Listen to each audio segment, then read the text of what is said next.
प्रश्न 1. ताराबाई शिंदे यांचे जीवन, कार्य आणि विचारधारा यांचे विवेचन करा. ताराबाई शिंदे 18व्या शतकातील एक महत्त्वपूर्ण समाज सुधारक होत्या. त्यांचा जन्म महत्त्वपूर्ण साली झाला आणि त्यांनी आपल्या आयुष्यात अनेक सामाजिक अन्यायांविरुद्ध आवाज उठवला. बालवयात त्यांनी शिक्षणाची ओढ लावली आणि समाजातील स्त्रियांच्या स्थितीबद्दल विचार करू लागल्या. ताराबाई शिंदे यांनी आपल्या लेखनातून आणि विचारांनी समाजातील स्त्रियांच्या हक्कांसाठी लढा दिला. त्यांचे स्त्री पुरुष तुलना हे पुस्तक विशेषतः महत्त्वाचे आहे, ज्यात त्यांनी स्त्रियांच्या परिस्थितीवर प्रकाश टाकला आहे. त्यांच्या कार्याने अनेकांना प्रेरणा दिली आणि समाजात बदल घडवून आणला.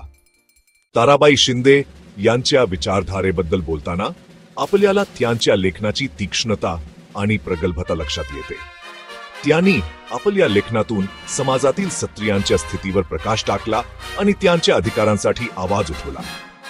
ताराबाईंच्या मते स्त्रियांना समानतेचा हक्क मिळायला हवा आणि त्यांना शिक्षण, स्वावलंबन आणि स्वतंत्र विचारांची संधी मिळायला हवी. हे निष्कर्ष काढताना आपण ताराबाई शिंदे यांच्या विचारधारेची महत्त्वाची बाजू लक्षात ठेवायला हवी. त्यांनी आपल्या लेखनातून समाज सुधारणा आणि स्त्री सक्षमीकरणासाठी मोठा वाटा उचलला. त्यांच्या कार्यामुळे आजच्या काळातील स्त्रियांना प्रेरणा मिळते आणि त्यांच्या विचारधारेचा प्रभाव आजही जाणवतो.